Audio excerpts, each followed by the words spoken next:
Assalamualaikum dan selamat sejahtera. Bertemu lagi kita dalam mata pelajaran Bahasa Melayu tahun 4. Pada kali ini, murid-murid akan belajar dalam unit 16, Kehebatan Sains.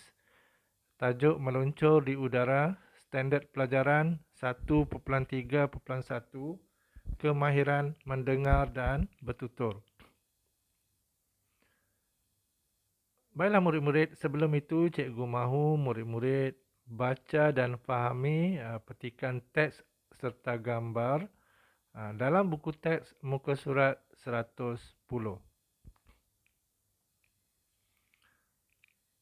Baiklah murid-murid, terlebih dahulu mari kita lihat apakah itu kemahiran mendengar dan kemahiran bertutur.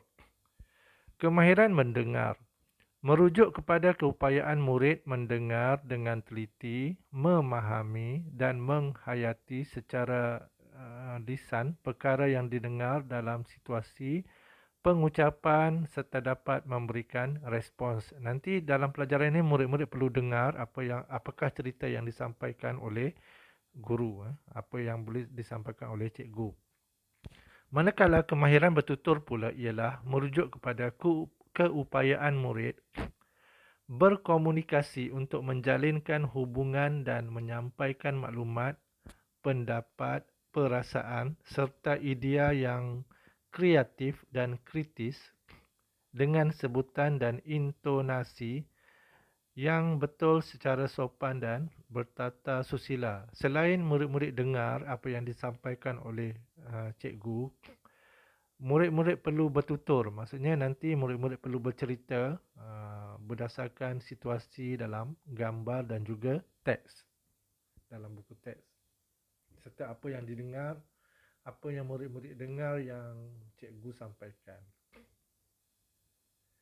Okay, baiklah, kita lihat aktiviti pada kali ini ialah bercerita berdasarkan gambar dengan sebutan dan intonasi yang betul. Jadi selepas tajuk ini, selepas murid-murid belajar tajuk ini, murid-murid perlu bercerita semula tentang gambar yang terdapat dalam teks tu dengan sebutan perkataan, sebutan yang betul dan juga intonasi. Intonasi ini nada suara, nada tinggi rendah suara ataupun tone suara, tone tinggi rendah berdasarkan situasi dengan betul, dengan betul.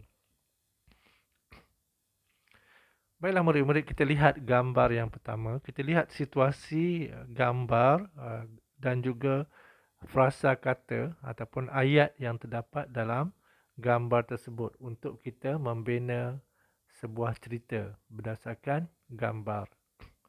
Kita lihat yang pertama, ayat yang pertama ataupun pembuka kata ataupun pendahuluan. Zara sedang belajar di dalam kelas. Guru sainsnya masuk ke kelas. Kemudian jadi murid-murid perlu sambung cerita berdasarkan gambar dan situasi gambar dan juga teks yang terdapat pada gambar tersebut. Kita lihat dialog. Ini sebuah dialog, teksnya sebuah dialog. Wah, cantiknya. Itu poster apa, cikgu? Murid-murid, ini poster pertandingan kapal terbang kertas. Itu adalah situasi pada gambar tersebut. Jadi berdasarkan teks ataupun dialog yang terdapat dalam gambar tersebut serta gambar kita boleh membina sebuah cerita. Ialah guru menunjukkan poster tentang pertandingan kapal terbang kertas. Zara berminat untuk menyertai pertandingan tersebut. Jadi itu cerita pada untuk gambar yang pertama. Jadi kita lihat pendahuluan. Zara sedang belajar di dalam kelas. Guru sainsnya masuk ke kelas. Kemudian guru menunjukkan poster tentang pertandingan kapal terbang kertas. Zara berminat untuk menyertai pertandingan tersebut. Jadi itu cerita tentang gambar yang pertama. Jadi murid-murid perlu bercerita cerita tentang gambar yang pertama, kemudian gambar kedua, gambar ketiga, gambar keempat dan akhir sekali gambar kelima berdasarkan situasi gambar yang murid-murid lihat. Mari kita lihat gambar yang kedua pula. Kita lihat situasi gambar dan juga petikan teks yang terdapat pada gambar tersebut. Gambar kedua, kalau murid-murid lihat, Zara dan rakan-rakannya sedang membuat kapal terbang kertas. Manakala dalam frasa kata yang terdapat pada gambar tersebut berlatih membuat kapal terbang. Jadi ceritanya ialah Zara dan kawan-kawannya berlatih dengan gigih membuat kapal terbang kertas. Itu cerita gambar tersebut. Kita lihat pula gambar yang ketiga. Kita lihat situasi dan juga teks yang terdapat pada gambar tersebut. Kalau kita lihat kategori pertandingan kapal terbang kertas, kategori masa, penerbangan paling lama. Jadi Zara telah menyertai kategori penerbangan paling lama. Jadi ditulis itu, saya telah membuat kapal terbang bersayap lebar dan moncong yang lurus agar dapat meluncur di udara lebih lama. Jadi Zara telah masuk pertandingan kategori masa penerbangan paling lama. Jadi kapal terbang yang perlu dibuat oleh Zara ialah kapal terbang bersayap lebar dan moncong yang lurus agar dapat meluncur di udara lebih lama. Manakala rakannya iaitu Alif telah masuk pertandingan kategori jarak penerbangan paling jauh. Saya telah membuat kapal terbang bermuncung tirus dan sayap yang kurang lebar bagi membolehkan kapal terbang meluncur laju. Jadi oleh kerana Alif masuk pertandingan dalam kategori penerbangan paling jauh, jadi kapal terbang yang dibuat oleh Alif ialah bermuncung tirus dan sayap yang kurang lebar bagi kapal terbangnya pergi lebih laju dan juga pergi lebih jauh. Jadi cerita pada gambar ini ialah kapal terbang yang dibuat Zara bersayap lebar dan bermuncung lurus agar dapat meluncur di udara lebih lama. Manakala kapal terbang yang dibuat Alif bermuncung tirus dan sayapnya pula kurang lebar untuk membolehkannya meluncur laju. Itu cerita tentang gambar ketiga. Kita lihat gambar yang keempat. Kita lihat situasinya, Zara dan peserta pertandingan telah meluncurkan kapal terbang masing-masing di beranda bangunan. Manakala seorang guru telah memerhati, guru tersebut mungkin hakim pertandingan kapal terbang kertas. Kalau kita lihat frasa kata ataupun teks yang terdapat pada gambar tersebut menyertai pertandingan kapal terbang kertas. Jadi cerita yang boleh disampaikan untuk gambar keempat. Pada hari pertandingan, Zara meluncur kapal terbangnya dari beranda bangunan sekolah.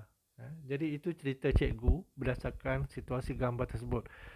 Murid-murid boleh bina cerita murid-murid sendiri dengan menggunakan ayat sendiri berdasarkan situasi gambar dan juga teks yang terdapat pada gambar tersebut. Boleh bina cerita sendiri. Boleh bina cerita sendiri nanti. Okey, kita lihat pula gambar yang kelima. Kita lihat teks muncul sebagai juara. Kemudian dalam gambar tersebut, Zara telah menjulang piala yang dimenanginya sambil memegang kapal terbang kertasnya. Jadi menunjukkan Zara ni telah muncul sebagai juara pertandingan kapal terbang kertas. Jadi cerita yang boleh disampaikan untuk gambar kelima ialah Zara muncul juara pertandingan kapal terbang kertas sekolahnya. Jadi lengkaplah kelima-lima cerita untuk kelima-lima gambar tersebut. Jadi latihan di rumah. Kamu dikehendaki bercerita berdasarkan gambar muka surat 110 dengan sebutan dan intonasi yang betul. Jadi cerita semula kelima-lima gambar tersebut berdasarkan situasi gambar tersebut. Boleh bina ayat untuk cerita kelima-lima gambar tersebut. Kemudian cikgu nak kamu rakam cerita itu dalam bentuk audio. Audio ni suara sahaja. Bukan dalam bentuk filem ataupun video. Video filenya besar. Jadi cikgu nak murid-murid rakam audio saja. Suara murid-murid sedang bercerita. Jadi masa bercerita tu perlu menyebut perkataan dengan betul dan juga intonasi juga betul. Nada tinggi rendah tu betul juga. Kemudian hantar rakaman tersebut kepada cikgu. Boleh hantar kepada cikgu setelah merakam cerita yang murid-murid sampaikan. Baiklah, ini contoh cerita tajuk meluncur di udara, standard pelajaran 1.3.1. Kemudian kalau nak tulis pun tak apa dalam buku tulis, buat dalam BM3. Kalau yang pentingnya rakam suara. Cerita tu yang pentingnya. Yang ni tak buat pun tak apa. Tapi yang pentingnya murid-murid bercerita tentang kelima-lima gambar ini. Kemudian rakam cerita tersebut dalam bentuk audio. Baiklah murid-murid, itu sahaja pelajaran kita pada kali ini. Cikgu ucapkan sekian, terima kasih.